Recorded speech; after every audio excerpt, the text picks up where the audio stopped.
Hello साथियों, multivariate proceed with are के इस कोर्स में आप सभी का फिर से एक बार बहुत बहुत स्वागत है। आपको ध्यान होगा कि पिछले लेक्चर में हमने अपने probability density function, probability mass function और क्यूमुलेटिव डिस्ट्रीब्यूशन फंक्शन की बात करी थी और उसको हमने अपने यूनिवेरिएट रैंडम वेरिएबल्स के संदर्भ में आपको उसकी परिभाषाएं और उसका जो एप्लीकेशन समझाने की कोशिश करी थी। लेकिन हमारा जो ऑब्जेक्टिव क्या है? हमारा ऑब्जेक्टिव है मल्टीवेरिएट की ओर जाना। तो आज हम एक काम करते हैं कि इस लेक्चर में हमने जिन कॉन्सेप्ट्स को अपने पिछले लेक्चर में यूनिवेरिएट सेटअप के लिए देखा था, उनको हम अपने बाईवेरिएट सेटअप में एक्सटेंड करने की कोशिश करते हैं। और जिस प्रकार से हम यूनिवेरिएट से बाईवेरिएट आएंगे, उसी प्रकार से हम बाईवेरिएट से मल्टीवेरिएट भी जा सकते हैं। लेकिन आप अगर ध्यान दीजिए तो हम अपने डिफरेंट तरह की प्रोबेबिलिटीज़ को प्रोबेबिलिटी डेंसिटी फंक्शन के द्वारा हम इंटीग्रेशन से निकालते हैं, राइट। तो अगर हम एक यूनिवेरिएट रैंडम वेरिएबल की बात कर रहे हैं तो हमारा जो भी प्रोबेबिलिटी डेंसिटी फंक्शन होगा उसमें हमारा एक ही वेरिएबल होगा जिसके संदर्भ में हमको इंटीग्रेशन करना होगा। अगर हमारा बाईवेरिएट सेटअप होगा तो बाईवेरिएट सेटअप में हमारे पास दो वेरिएबल्स होंगे तो हमको डबल इंटीग्रल करना होगा। उसी तरीके से आप ये सोच सकते हो कि अगर हमारे पास दो से ज़्यादा वेरिएबल्स होंगे तो हमारे पास मल्टीपल इंटीग्रल का जो कॉन्सेप्ट एंटर कर जाएगा और हमको अपने हर एक वेरिएबल की जो रेंज होगी उसके ऊपर हमको इंटीग्रेशन करना पड़ेगा। मेरा कहने का मतलब ये है कि जो भी चीज़ें होंगी उसके लिए हमको एक मैथमेटिकल बैकग्राउंड की भी आवश्यकता पड़ेगी। आपको कैसे इंटीग्रेशन को सॉल्व करना आना चाहिए, डबल इंटीग्रल को सॉल्व करना आना चाहिए, उसी प्रकार से मल्टीवेरिएट जो इंटीग्रल्स होते हैं उनको भी सॉल्व करना आना चाहिए। लेकिन हम इस लेक्चर में क्या करने वाले हैं, यूनिवेरिएट से बाईवेरिएट में आपको लेकर के आना मेरे लिए बहुत आसान काम है, क्योंकि वहाँ पे हम आपके जो भी सिंपल इंटीग्रल हैं हम उनको बहुत आसानी से दिखा सकते हैं। लेकिन बाईवेरिएट से ट्राईवेरिएट, उसके बाद में ज़्यादा में जाने में वही कॉन्सेप्ट हमारा आगे बढ़ेगा। तो हम आपको यूनिवेरिएट से बाईवेरिएट का जो डिपार्चर है उसको समझाएंगे कि किस प्रकार से हम यूनिवेरिएट को बाईवेरिएट में ट्रांसफ़र कर रहे हैं, और बाईवेरिएट से मल्टीवेरिएट में जाने के लिए हम आपको छोड़ देंगे कि जिस तरीके से हमने बाईवेरिएट में हम आपको लेकर के आए उसी प्रकार से आप मल्टीवेरिएट में भी जा सकते हैं। और फिर इसी कॉन्सेप्ट्स को हम उदाहरण के द्वारा अगले लेक्चर्स में लेकर के आपको धीमे धीमे आगे समझाते जाएंगे। तो चलिए हम इस लेक्चर को आरंभ करते हैं और इस लेक्चर में हम अपने जो भी बाईवेरिएट प्रोबेबिलिटी डिस्ट्रीब्यूशन फंक्शंस के बारे में बात करते हैं। लेकिन हम आपको एक बात पहले समझा दें कि जब भी हम अपने बाईवेरिएट रैंडम वेरिएबल्स की बात करेंगे तो जैसा आपने देखा कि हमारे पास दो तरीके के रैंडम वेरिएबल्स होते हैं, डिस्क्रीट और कंटिन्यूअस। तो जब हम बाईवेरिएट रैंडम वेरिएबल्स की बात करेंगे तो हमारे पास पहला ऑप्शन क्या है कि दोनों हमारे रैंडम वेरिएबल कंटिन्यूअस हों। दूसरा ऑप्शन क्या है कि दोनों रैंडम वेरिएबल्स हमारे डिस्क्रीट हो। और तीसरा ऑप्शन क्या है कि एक रैंडम वेरिएबल कंटिन्यूअस हो और एक हमारा डिस्क्रीट हो। तो यहाँ पर हम आपको सिर्फ खाली कंटिन्यूअस रैंडम वेरिएबल का केस लेकर के दिखाएंगे। और जिस प्रकार से हम कंटिन्यूअस रैंडम वेरिएबल के केस में इंटीग्रेशन का हम की सहायता लेते हैं, उसी तरीके से डिस्क्रीट केस में आप जो समेशन की सहायता भी ले सकते हैं, और लेकिन आप उसको उसी कॉन्सेप्ट पर आराम से कर सकते हैं। क्योंकि मेरा कॉन्सेप्ट यहाँ पे आपको प्रोबेबिलिटी थ्योरी पढ़ाना नहीं है, लेकिन प्रोबेबिलिटी थ्योरी के कॉन्सेप्ट को मल्टीवेरिएट में लेकर के जाना है। तो चलिए हम इस लेक्चर को आरंभ करते हैं और बाईवेरिएट कंटिन्यूअस रैंडम वेरिएबल के केस में अपने इस probability density function, cumulative distribution function इत्यादि के जो कॉन्सेप्ट है उनको कैसे समझेंगे उनकी बात करते हैं। चलिए, तो अब हम यहाँ पर कंटिन्यूअस रैंडम वेरिएबल कंसीडर करते हैं और साथ में उनका जो जॉइंट प्रोबेबिलिटी डिस्ट्रीब्यूशन है उसको कंसीडर करेंगे। तो अगर हम कहें कि हमारे पास दो कंटिन्यूअस रैंडम वेरिएबल हैं x और y, तो उनका जो भी जॉइंट प्रोबेबिलिटी डिस्ट्रीब्यूशन होगा वो क्या होगा? वो हमारा एक ऐसा मेथड होगा कि जहाँ पर x और y हमारे किसी रीजन में अगर कोई वैल्यू लेते हैं, तो अगर हमारे पास खाली एक ही वेरिएबल है x, तो हमारा वो एक जो सिंगल लाइन होती है वहाँ पर वैल्यू लेगा। अगर हमारे पास दो रैंडम वेरिएबल हैं x और y, तो ये हमारे किसी एक रीजन में वैल्यू लेंगे। राइट, जो हमारी एक 2 डायमेंशनल स्पेस होगी। उसी तरीके से अगर हम कहें कि अगर हमारे पास अगर 3 रैंडम वेरिएबल हैं एक्स, वाई और जेड, तो वो हमारा एक 3 डायमेंशनल स्पेस पर वैल्यू लेंगे। तो यूनिवेरिएट डायरेक्शन में क्या है, एक लाइन के ऊपर वैल्यूज़ होंगी। 2 डायमेंशनल स्पेस में क्या है, कोई हमारा एक यहाँ पर एरिया होगा, और 3 डायमेंशन स्पेस में क्या है हमारा, ये हमारा एक वॉल्यूम होगा। राइट, तो उस प्रकार से हम अपने इनके अंदर जो भी हमारा एरिया, वॉल्यूम या लेंथ है, उसके द्वारा हम अपनी प्रोबेबिलिटीज़ को कंप्यूट करेंगे। तो यहाँ पर हम ये एज्यूम कर रहे हैं कि हमारे पास 2 रैंडम वेरिएबल एक्स और वाई हैं, दोनों कंटिन्यूअस हैं, और उसके द्वारा हम अपना एक उनका जॉइंट प्रोबेबिलिटी डेंसिटी फंक्शन हम डिफाइन करना चाहते हैं, जिसके द्वारा कि एक्स और वाई की उस रीजन में जो वैल्यूज़ ले रहे हैं 2 डायमेंशनल स्पेस में, वहाँ पे हम उसकी प्रोबेबिलिटी को निकाल सकें। तो जिस तरह से हमने यूनिवेरिएट के केस में एक सिंगल रैंडम वेरिएबल के केस में अपना प्रोबेबिलिटी डेंसिटी फंक्शन को डिफाइन किया था, उसी तरीके से हम उस कॉन्सेप्ट को एक 2 डायमेंशनल स्पेस में हम डिफाइन कर सकते हैं। राइट, अब 2 डायमेंशनल स्पेस में डिफाइन करने के लिए आपको ये ध्यान रखना है, आपको जो यहाँ पे समझना है कि यूनिवेरिएट की डायरेक्शन को या यूनिवेरिएट रैंडम वेरिएबल की जो डेफिनेशंस को हम बाईवेरिएट में कैसे लेकर के आ रहे हैं।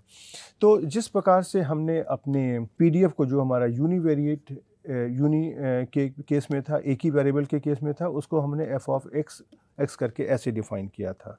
राइट, तो अगर हम इसी चीज़ को, अगर हमारे पास 2 वेरिएबल हैं, तो हम लिख सकते हैं एक्स और वाई, दो हमारे 2 रैंडम वेरिएबल हैं और उनकी वैल्यूज़ एक्स और वाई।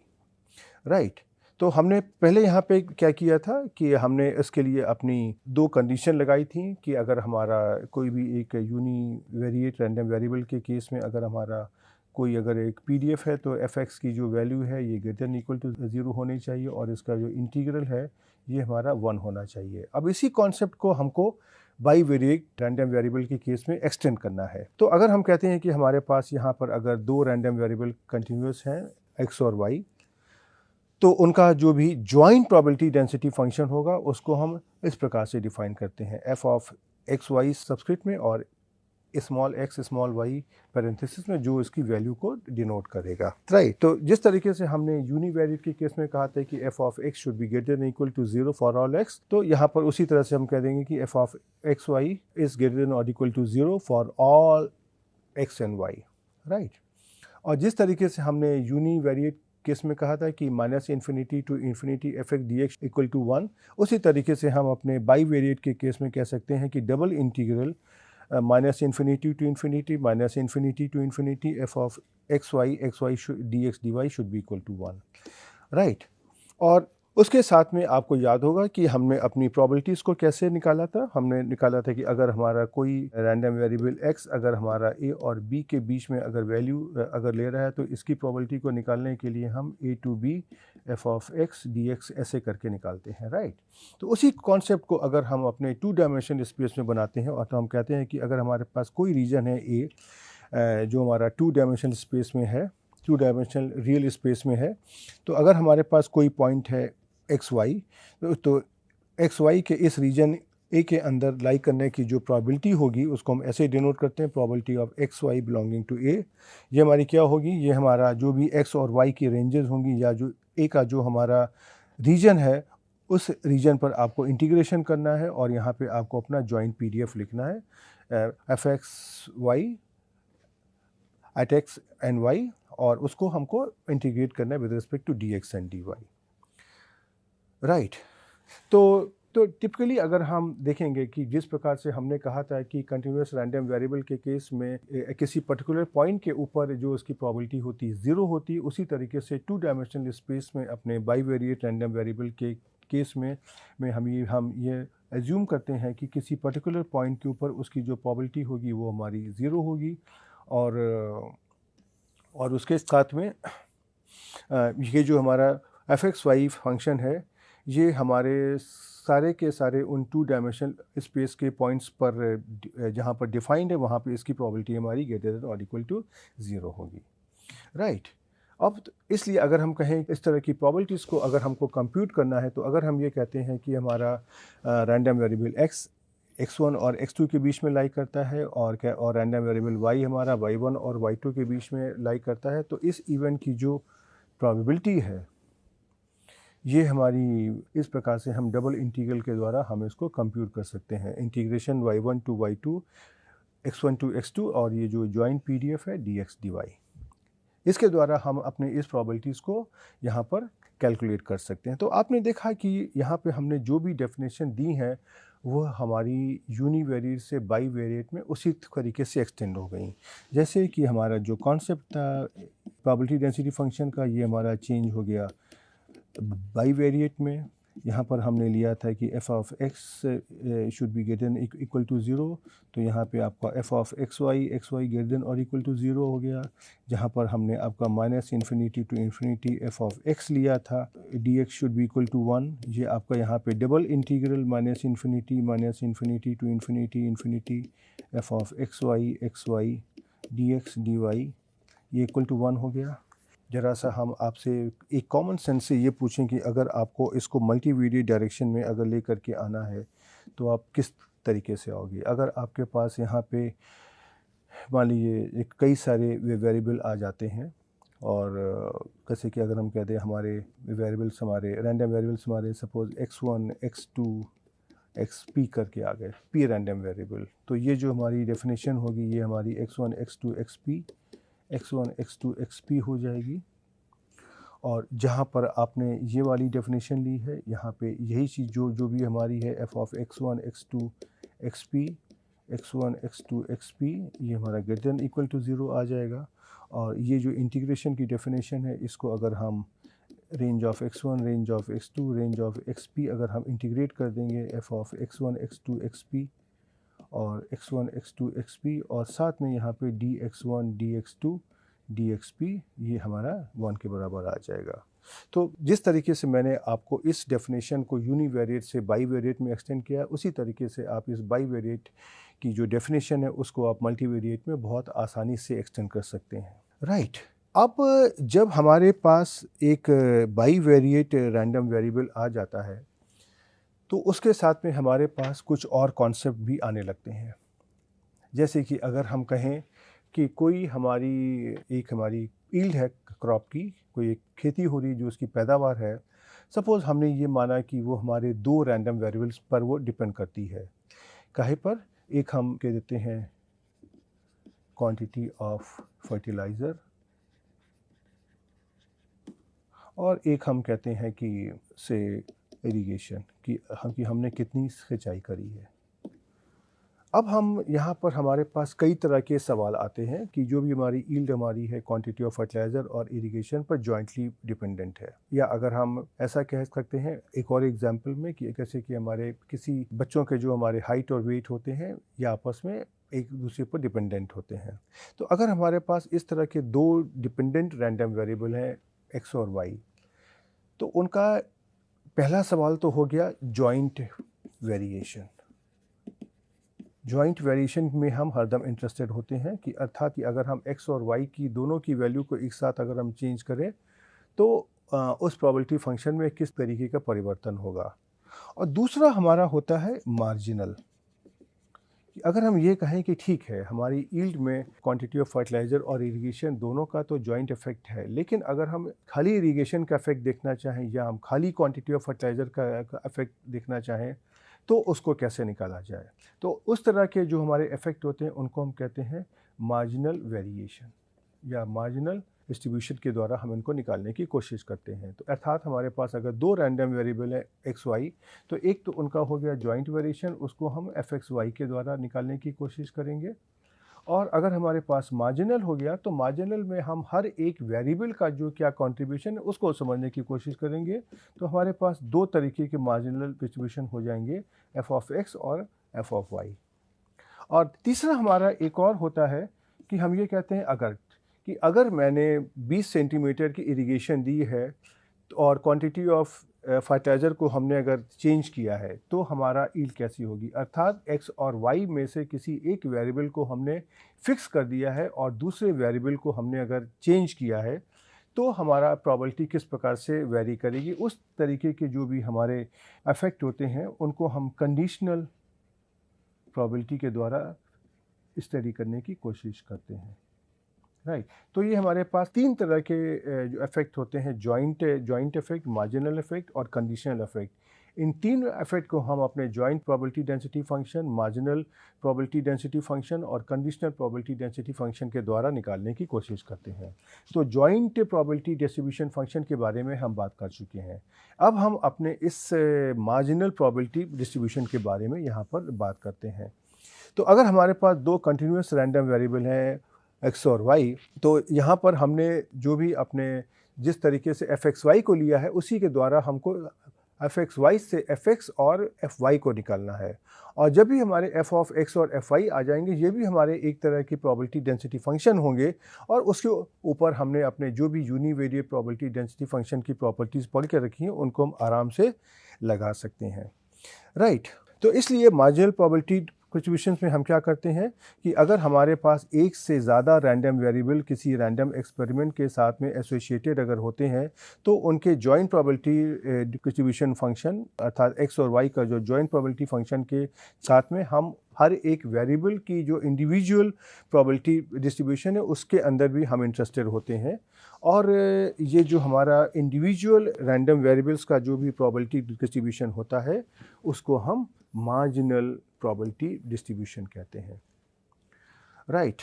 तो ये जो लेकिन एक फ़र्क ये है कि मार्जिनल डिस्ट्रीब्यूशन को हम या अपने मार्जिनल प्रोबेबिलिटी डिस्ट्रीब्यूशन को हम अपने जॉइंट प्रोबेबिलिटी डिस्ट्रीब्यूशंस के फंक्शन से निकालते हैं, राइट। तो अगर हमको यहाँ पे कोई अगर एक जॉइंट प्रोबेबिलिटी डेंसिटी फंक्शन लिया हुआ है f ऑफ एक्स वाई, तो उसके द्वारा हम यहाँ पर दो marginal density function f of x और f ऑफ y हम यहाँ से निकालते हैं और उनकी स्टडी करते हैं। तो अब सवाल आता है कि मैथमेटिकली हम इस मार्जिनल डेंसिटी फंक्शन को किस प्रकार से निकालें। तो इसको निकालने का तरीका हमारा इस प्रकार से होता है। अब आपको ये तो समझ में आ गया कि हमारे यहाँ पे दो तरीके के मार्जिनल होंगे, एक x रैंडम वेरिएबल से संबंधित और दूसरा हमारा y रैंडम वेरिएबल से संबंधित। तो जो x रैंडम वेरिएबल का मार्जिनल डिस्ट्रीब्यूशन होगा उसको हम इस प्रकार से निकालते हैं। आपको समझना है कि हम यहाँ पे क्या कर रहे हैं कि यहाँ पे हमने देखिए अपना जॉइंट प्रोबेबिलिटी डेंसिटी फंक्शन लिखा और उसके ऊपर हमको यहाँ पे क्या निकालना है, हमको x का मार्जिनल डिस्ट्रीब्यूशन निकालना है।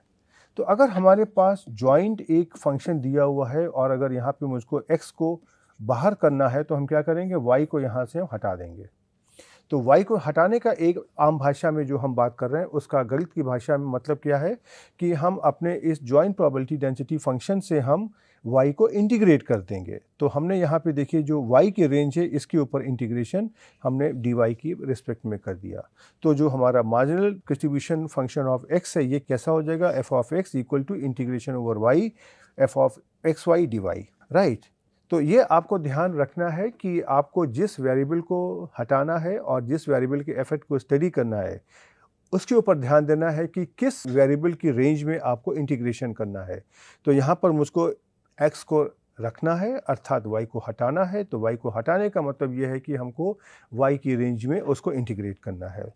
उसी प्रकार से अगर हमको अपने y रैंडम वेरिएबल का अगर मार्जिनल डिस्ट्रीब्यूशन निकालना है तो क्या करेंगे, अपना जो जॉइंट प्रोबेबिलिटी डेंसिटी फंक्शन है उसको लिखेंगे। अब यहाँ से हमको x का इफेक्ट हटाना है तो इसको हमने x की रेंज में इंटीग्रेट कर दिया और हमने यहाँ पे कर दिया dx। तो जो y रैंडम वेरिएबल का मार्जिनल प्रोबेबिलिटी डेंसिटी फंक्शन है f ऑफ y, इसको हम इससे डिनोट करते हैं। इसको हम integration over the value of x और fxy dx के द्वारा हम इसको आराम से निकाल सकते हैं। तो इस प्रकार से देखिए हम अपना जो भी जॉइंट प्रोबेबिलिटी डेंसिटी फंक्शन से मार्जिनल डेंसिटी फंक्शन को आराम से निकाल सकते हैं, राइट।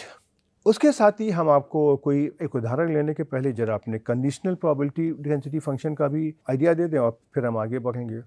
तो जैसा मैंने बताया कि अगर हमारे पास कोई एक जॉइंट प्रोबेबिलिटी फंक्शन है जहाँ पर हमारे पास दो रैंडम वेरिएबल हैं x और y, तो एक हमारे पास सिचुएशन ऐसी भी हो सकती है जहाँ पे हम किसी एक वेरिएबल के इफेक्ट को फिक्स कर दें और उसको फिक्स करने के बाद में हम दूसरे वेरिएबल के इफेक्ट को देखने की कोशिश करें कि वो हमारा किस प्रकार से कार्य कर रहा है। तो इस तरह के जो हमारे कॉन्सेप्ट होते हैं उसको हम कंडीशनल प्रोबेबिलिटी के द्वारा निकालने की कोशिश करते हैं और उनके साथ में जो हमारा संबंधित प्रोबेबिलिटी फंक्शन होता है उसको हम कंडीशनल प्रोबेबिलिटी डिस्ट्रीब्यूशन कहते हैं। तो अगर हमारे पास मान लीजिए कि दो कंटिन्यूस रैंडम वेरिएबल हैं x और y, तो हमारे पास अब दो ऑप्शंस हैं, या तो हम x की वैल्यू को फिक्स कर दें या हम y की वैल्यू को फिक्स कर दें। तो अगर हम मान लीजिए कि अगर हम y की वैल्यू को फिक्स कर देते हैं, suppose capital Y is equal to small y, तो जो x रैंडम वेरिएबल का जो कंडीशनल डिस्ट्रीब्यूशन होगा, जब हमको y की वैल्यू स्मॉल y की तरह दी हुई है, वो हम इस प्रकार से डिफाइन करते हैं। सबसे पहले हमने लिखा joint probability density function divided by this marginal density function of y, right. और ये जो हमारी कंडीशनल प्रोबेबिलिटी है, तो यहाँ पे क्या था कि x का हमको डिस्ट्रीब्यूशन निकालना है y की रिस्पेक्ट में, तो इसको हम यहाँ पे ऐसे डिनोट करते हैं f ऑफ x, और ये जो हमें खड़ी लाइन खींचते हैं इसको हम कहते हैं कंडीशन ऑन, और इसके नीचे हमने जिस वेरिएबल को लिखा है उसकी मैंने वैल्यू लिख दी स्मॉल y। तो आप अगर इसका सिंबल देखेंगे तो ये हमारा क्या है, ये हमारा है एक रैंडम वेरिएबल, और ये हमारा स्मॉल y क्या है, ये हमारी है वैल्यू।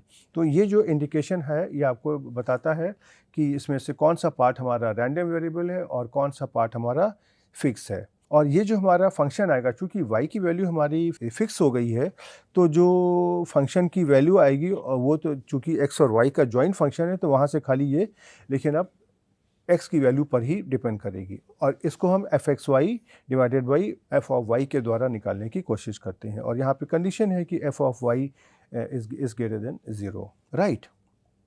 तो इसको हम बोलते हैं conditional distribution function of x given y। और उसी प्रकार से हम conditional distribution function of y given x भी हम निकाल सकते हैं कि अगर हमको अपने रैंडम वेरिएबल कैपिटल x की वैल्यू को स्मॉल x पर हमने फिक्स कर दिया है, और यहाँ पे हमको अपने y रैंडम वेरिएबल का अगर हमको प्रोबेबिलिटी डेंसिटी फंक्शन अगर निकालना अगर है, तो इसको हम इस प्रकार से लिखते हैं f of y given x, अर्थात अब हमारा y हमारा यहाँ पर एक रैंडम वेरिएबल हो गया, स्मॉल x हमारा एक गिवन वैल्यू हो गई, और ये जो हमारा रैंडम फंक्शन होगा, ये जो फंक्शन होगा, ये हमारे सिर्फ खाली हमारी y की वैल्यू पर हमारा ये डिपेंड करेगा।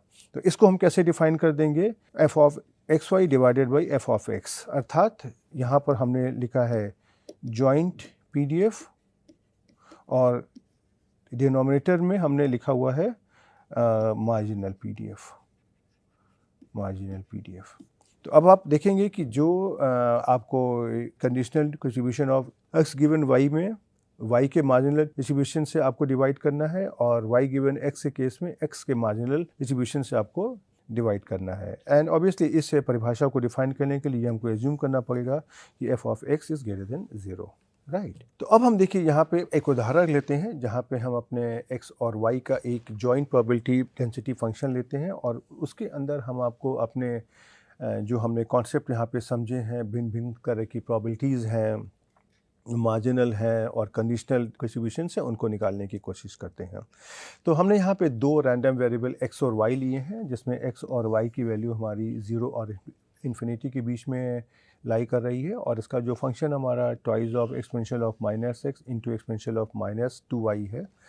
और अगर हमारा बाकी रेंज में इस फंक्शन की वैल्यू हमारी 0 है, तो आप ये वेरीफाई कर सकते हैं अपनी ओर से कि अगर हम यहाँ पे 0 से इन्फिनिटी के बीच में अगर हम f(x(y) अगर हम dx dy करेंगे, तो आप देखेंगे कि इसकी वैल्यू हमारी 1 के बराबर आ जाती है, राइट। तो आप ये, लेकिन ये हम आपको एज एन एक्सरसाइज देंगे करने के लिए, जिससे कि आपको थोड़ा सा कॉन्फिडेंस आ जाए कि ये फंक्शन क्या हमारा सच में प्रोबेबिलिटी की फंक्शन है कि नहीं है।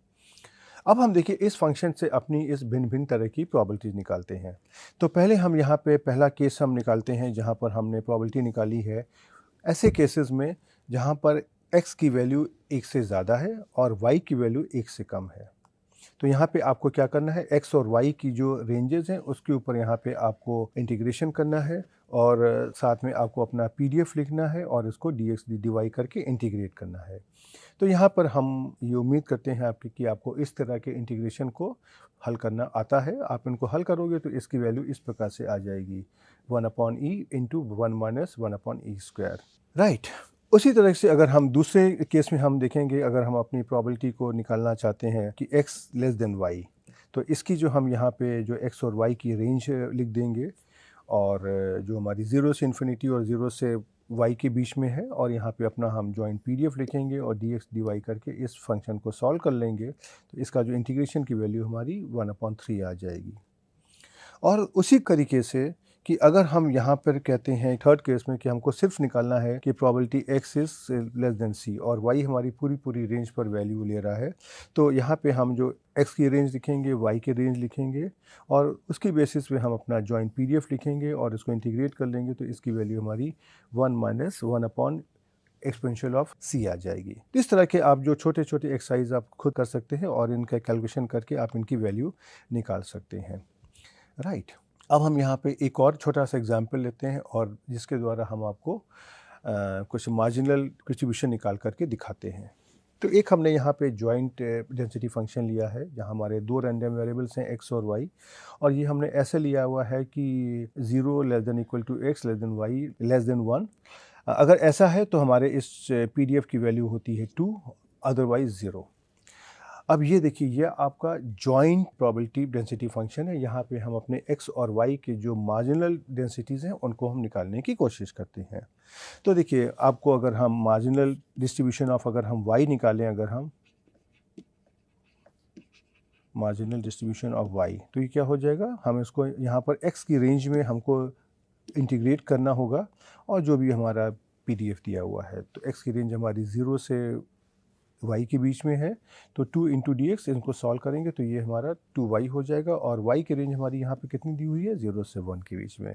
तो देखिए, ये आपका मार्जिनल डेंसिटी फंक्शन हो गया। उसी तरीके से अगर हमको मार्जिनल डिस्ट्रीब्यूशन ऑफ x अगर निकालना अगर है तो हम यहाँ पे इसी जॉइंट PDF को y की रिस्पेक्ट में हम इंटीग्रेट कर देंगे। तो देखिए, मैंने यहाँ पे लिखा 2 और यहाँ पे जो भी हमारी y की रेंज हमारी कितनी है, x1 से x से 1 के बीच में, और इसको अगर हम जब यहाँ पे हल करेंगे तो देखिए ये हमारी आ जाएगी value twice of 1 minus x, और इसको मैंने यहाँ पे देखिए लिख दिया है f ऑफ x। ये आपका क्या हो गया, मार्जिनल डिस्ट्रीब्यूशन ऑफ x, और यहाँ पे ये हमारा चूँकि x का फंक्शन है तो हमारी x की रेंज हमारी यहाँ पर 0 और 1 के बीच में आ जाएगी, राइट। अब इसी फंक्शन में हम देखिए आपको कंडीशनल डेंसिटी फंक्शन भी निकाल करके दिखाते हैं। तो अगर हम सबसे पहले अपना अगर हम conditional density function of x given y अगर करते हैं तो इसकी परिभाषा हमारी कैसी थी, f of x y divided by f of y। तो देखिए f ऑफ एक्स वाई आपको पहले से ये दिया हुआ है यहाँ पर, और 2 और आपने मार्जिनल आपने पहले यहाँ पर निकाल लिया है ट्वाइस ऑफ y, राइट। आप अगर देखेंगे तो ये आपको देखिए ये आपने निकाल लिया है, तो आप इसको यहाँ पे आराम से डिफाइन कर सकते हैं कि ये आपका आ जाएगा 1 अपॉन y, कब, जब हमारा x 0 और y के बीच में लाई करता है, अदरवाइज 0। और उसी तरीके से अगर हम यहाँ पे conditional quantity function of y given x अगर हम निकालते हैं तो यहाँ पे क्या है, इसको हमने डिफाइन कर दिया f of x y divided by f of x। तो f ऑफ एक्स वाई आपने आपको दिया हुआ है, f ऑफ x देखिए आपने यहाँ पर पहले ये निकाला हुआ है, तो हम इसको यहाँ पर कर देंगे और तो ये हमारा फंक्शन आ जाएगा इस प्रकार से 1 अपॉन 1 माइनस x, कब, जब हमारा y x और 1 के बीच में लाई करेगा और 0 अदरवाइज, राइट। तो इस तरीके से हम यहाँ पर देखिए अपना ये कंडीशनल डेंसिटी फंक्शन भी निकाल सकते हैं। अब इसके बाद हम आपको एक छोटा सा कॉन्सेप्ट और देना चाहते हैं कि जब हम कह रहे हैं कि हमारे पास कोई अगर दो रैंडम वेरिएबल हैं x और y और जो आपस में एक दूसरे पर डिपेंडेंट हैं, तो इसलिए इनका यहाँ पे जॉइंट वेरिएशन होगा, इनका यहाँ पे मार्जिनल वेरिएशन होगा और इनका यहाँ पे कंडीशनल वेरिएशन भी होगा। उसकी बेसिस पे हमने यहाँ पे जॉइंट PDF, मार्जिनल PDF और कंडीशनल PDF को कंसीडर कर लिया। लेकिन एक संभावना ऐसी तो है कि x और y आपस में इंडिपेंडेंट हो, एक दूसरे के ऊपर उनका कोई भी इफेक्ट ना पड़ रहा हो, तो ऐसे केसेस को कैसे कंसीडर किया जाए। तो ऐसे केसेस को कंसीडर करने के लिए हमारे पास स्टोकेस्टिक इंडिपेंडेंस का कॉन्सेप्ट होता है। स्टोकेस्टिक माने का होता है रैंडम, राइट। तो हम ये जो भी अपने इंडिपेंडेंट वेरिएबल की यहाँ पर जो परिभाषा देने वाले हैं, बेसिकली हम ये जो भी स्टोकेस्टिक इंडिपेंडेंस है या जो इंडिपेंडेंस का कॉन्सेप्ट रैंडमनेस की निगाह से होता है, उसके बारे में बात करने वाले हैं। तो हम ये कहते हैं कि अगर हमारे पास दो कंटिन्यूस रैंडम वेरिएबल हैं x और y, तो दोनों को हम स्टोकेस्टिकली इंडिपेंडेंट तब कहेंगे जब f of x Y is equal to f of x into f of y, अर्थात जो उनका जॉइंट PDF है, ये इनका जॉइंट PDF है और यहाँ पे ये और ये इनके क्या है, ये इनके मार्जिनल PDF है, राइट। तो हम अपने जॉइंट PDF को मार्जिनल PDF का जो प्रोडक्ट है उसके फॉर्म में लिख सकते हैं, राइट। और इसी कॉन्सेप्ट को आपको खाली कन्विंस करने के लिए अगर हम ये कहें कि अगर हमको इसको अपने डिस्क्रीट रैंडम वेरिएबल के केस में कैसे करना है, तो अगर हम कहें कि जॉइंट प्रोबेबिलिटी मास फंक्शन हमारा इस प्रकार से है, probability of x y equal to y, तो इस केसेस में हमारा क्या होगा, जो हमारे मार्जिनल आएंगे वो हमारे क्या हो जाएंगे, मार्जिनल हमारे हो जाएंगे समेशन ओवर से हेयर वाई, और पी एक्स वाई को अगर हम यहाँ पी एक्स वाई इसको लिख देते हैं, तो इसको अगर हम समेशन और अगर हम यहाँ पर y करेंगे तो ये हमारा क्या हो जाएगा, मार्जिनल ऑफ x हो जाएगा। अगर हम summation over x p of x y करेंगे तो ये हमारा मार्जिनल ऑफ y हो जाएगा। और उसी तरीके से अगर हम इसी परिभाषा को अगर हम यहाँ पे इंडिपेंडेंस के लिए एक्सटेंड करें, तो हम ये कह सकते हैं कि दो डिस्क्रीट रैंडम वेरिएबल x और y आपस में स्टोकेस्टिकली इंडिपेंडेंट कब होंगे, जब उनका जॉइंट प्रोबेबिलिटी मास फंक्शन, ये क्या है, ये उनका जॉइंट प्रोबेबिलिटी मास फंक्शन है, probability of x equal to X I, Y equal to Y जे।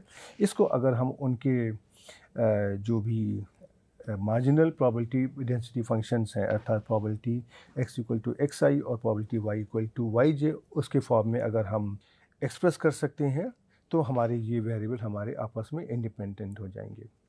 इसी इंडिपेंडेंस की डेफिनेशन को हम अपने क्यूमुलेटिव डिस्ट्रीब्यूशन फंक्शन के कॉन्टेक्स्ट में भी डिफाइन कर सकते हैं। अगर हम कहें कि जिस प्रकार से हमारा जॉइंट पीडीएफ होता है, उसी प्रकार से हमारा एक जॉइंट सीडीएफ भी होता है, जॉइंट क्यूमुलेटिव डिस्ट्रीब्यूशन फंक्शन, और इसको हम कैपिटल एफ एक्स वाई के द्वारा हम डिफ़ाइन करते हैं।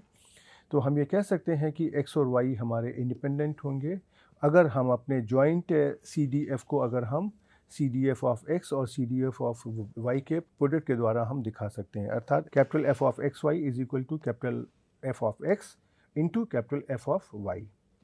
अब इसी जगह पर हम अगर आपको ये भी दिखाने की कोशिश करें अगर हम कि अगर इसी डेफिनेशन को अगर आपको एक मल्टीवेरिएट सेटअप में अगर आपको एक्सटेंड करना है, तो अगर हम कह देते हैं कि अगर हमारे पास यहाँ पर हमारे पास x1, x2, x3 वेरिएबल्स अगर हैं, तो इनका जो जॉइंट प्रोबेबिलिटी फंक्शन हमारा यहाँ पे इस प्रकार से होगा, f of x1, x2, xp और x1, x2, xp। तो इसको अगर हम इस तरीके से इंडिकेट कर दें, i goes from 1 to p product f of xi xi, right. इसी तरीके से तो होगा। और अगर हम इसको अगर हम अगर जॉइंट CDF के फॉर्म में कर दें, तो f of x1, x2, xp, x1, x2, xp, इसको अगर हम अपने प्रोडक्ट फॉर्म में i goes from 1 to p f of xi xi, इस तरीके से हो जाएगा, राइट। और उसी तरीके से हम अपने जो भी डिस्क्रीट रैंडम वेरिएबल का केस है उसको भी हम यहाँ पर आराम से चेंज कर पाएंगे।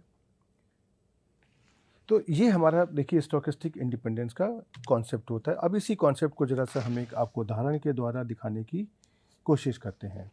तो अगर हम ये ले लेते हैं, हमारा एक x और y जो हमारे कंटिन्यूस रैंडम वेरिएबल हैं, उनका जॉइंट पीडीएफ हमारा इस प्रकार से है, f of x Y is equal to 4 into x y exponential of minus x square plus y square, यहाँ पे x और y दोनों हमारे ग्रेटर देन और इक्वल टू 0 हैं।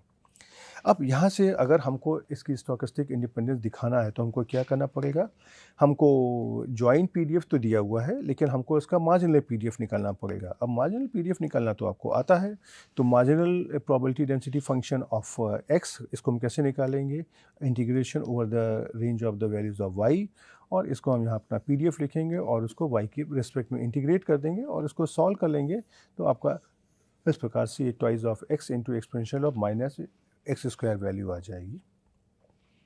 और उसी प्रकार से अगर हम अपना मार्जिनल डिस्ट्रीब्यूशन फंक्शन अगर हम y अगर हम निकालते अगर हैं, तो ये क्या हो जाएगा, इसको हम यहाँ पर x की रेंज में अगर हम इंटीग्रेट कर दें between 0 to infinity joint PDF और यहाँ पे dx, इसको सॉल्व करेंगे तो हमारा twice of y exponential of minus Y square आ जाएगा, जहाँ पर y is greater than equal to 0। अब अगर आप इन दो एक्सप्रेशन को आप अगर मल्टीप्लाई कर दें अगर हम, तो आप देखोगे कि f ऑफ एक्स वाई हमारा f of x into f y के फॉर्म में आ जाता है, राइट। तो ये यहाँ से हमको फॉलो होता है कि x और y हमारे दोनों इंडिपेंडेंट हैं, राइट। अब इसी कॉन्सेप्ट को अगर हम जैसे कि अपने अगर मल्टीवेरिएट के सेटअप में लेकर के आने की कोशिश करते हैं, तो हम ये जहाँ पर आपने x और y दो रैंडम वेरिएबल लिए हैं, वहाँ पे अब हम कह सकते हैं सपोज हमारे पास p रैंडम वेरिएबल्स हैं x1 x2 xp। अब डेफिनेटली जब हमारे पास यहाँ पर p रैंडम वेरिएबल्स हैं तो उनको हम एक रैंडम वेक्टर के फॉर्म में भी हम आराम से यहाँ पर दिखा सकते हैं। तो हमने क्या किया कि इन p रैंडम वेरिएबल्स को एक जो हमारा मैट्रिक्स थ्योरी वाला रैंडम का जो वेक्टर होता है उस फॉर्म में लिख दिया इस प्रकार से x1 x2 xp, और इसको मैंने एक x अंडरस्कोर के एक रैंडम वेक्टर के द्वारा इसको डिनोट कर दिया। तो इसको हम ऐसे भी कर सकते हैं x1 x2 xp ट्रांसपोज। तो ये जो हमारी स्पेस ऑफ x आपकी क्या होगी, या आपकी n टुपल्स की आपकी ये जो स्पेस हो जाएगी। अब जिस प्रकार से आपने यहाँ पे आपने रैंडम वेरिएबल तो डिफाइन कर दिया, फिर आपके पास यहाँ पे pdf का कॉन्सेप्ट आ जाएगा, cdf का कॉन्सेप्ट आ जाएगा, इंडिपेंडेंस का कॉन्सेप्ट आ जाएगा। तो जिस तरीके से हमने पहले उनको यूनिवेरिएट से बाईवेरिएट केस में एक्सटेंड किया है, उसी प्रकार से आप उसको यहाँ भी एक्सटेंड कर सकते हैं, राइट।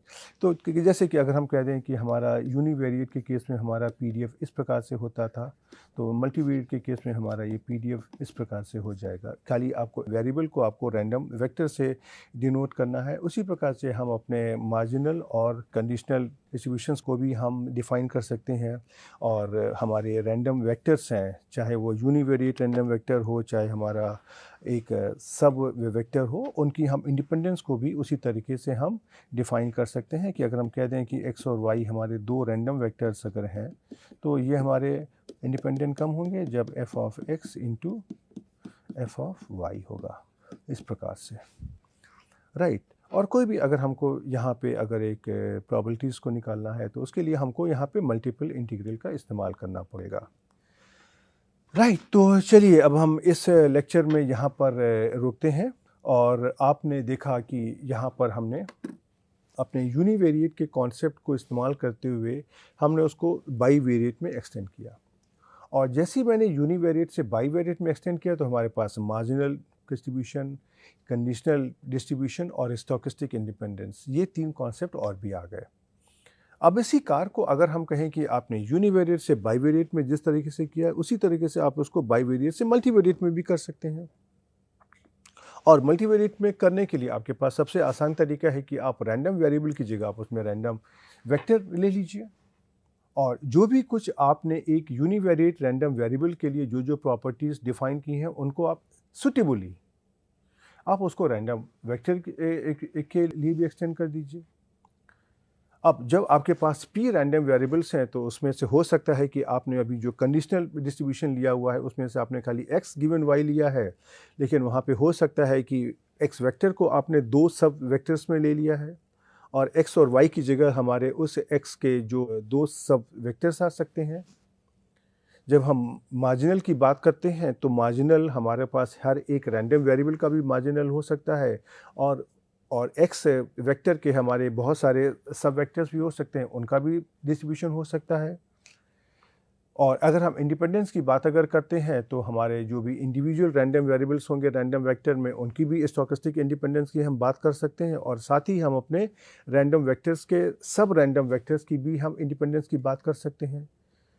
तो ये सिर्फ खाली एक कॉन्सेप्ट की बात है, और इसको समझना बहुत ही आसान है अगर आपको ये यूनिवेरिएट से बाईवेरिएट का जो ट्रांजिशन है ये समझ में आ गया है कि हमने इसको किस प्रकार से किया है। लेकिन डेफिनेटली आपको कुछ किताबों की इस समय ज़रूर आवश्यकता पड़ेगी, और हम आपको यही रिक्वेस्ट करेंगे कि आप कोई भी स्टैटिस्टिक्स की कोई भी एक स्टैंडर्ड बुक जो भी आपके पास हो, आप उसको एक बार देखने की कोशिश ज़रूर करिए। और इस तरह के हमारे पास तो यहाँ पे समय सीमित है, तो इसलिए हम आपको इस प्रकार से बताने की कोशिश कर रहे हैं कि अगर हम आपको एक रास्ता दिखा दें, तो उस रास्ते में कितनी दूर तक जाना है, यह आपको फैसला करना है। तो इसके लिए हम आपसे आज रिक्वेस्ट करेंगे, एक बार किताब को खोलिए और उसमें से इन कॉन्सेप्ट को थोड़ा सा डिटेल में समझने की कोशिश करिए।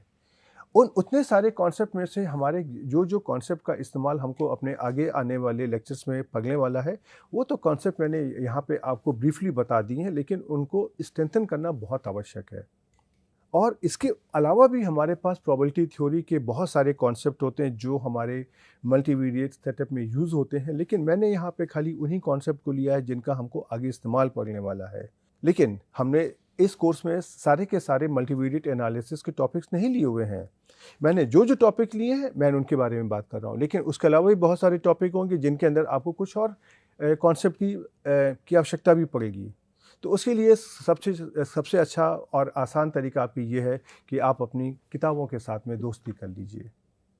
मैं चाहे कहीं भी हूँ, लेकिन आपके पास किताबें हरदम आपके साथ रहेंगी।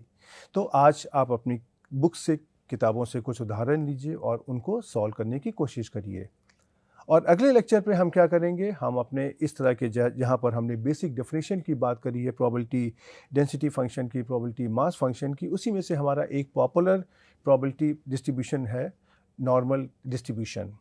वो हमारा बहुत सारे स्टैटिस्टिकल इन्फरेंसेस में इस्तेमाल होता है, हम उसके बारे में बात करेंगे। तो चलिए आप इन कॉन्सेप्ट को एक बार रिवाइज करिए, उदाहरण लेकर के प्रैक्टिस करिए, और हम आपको अगले लेक्चर में मिलने फिर से आएंगे। तब तक के लिए गुड बाय।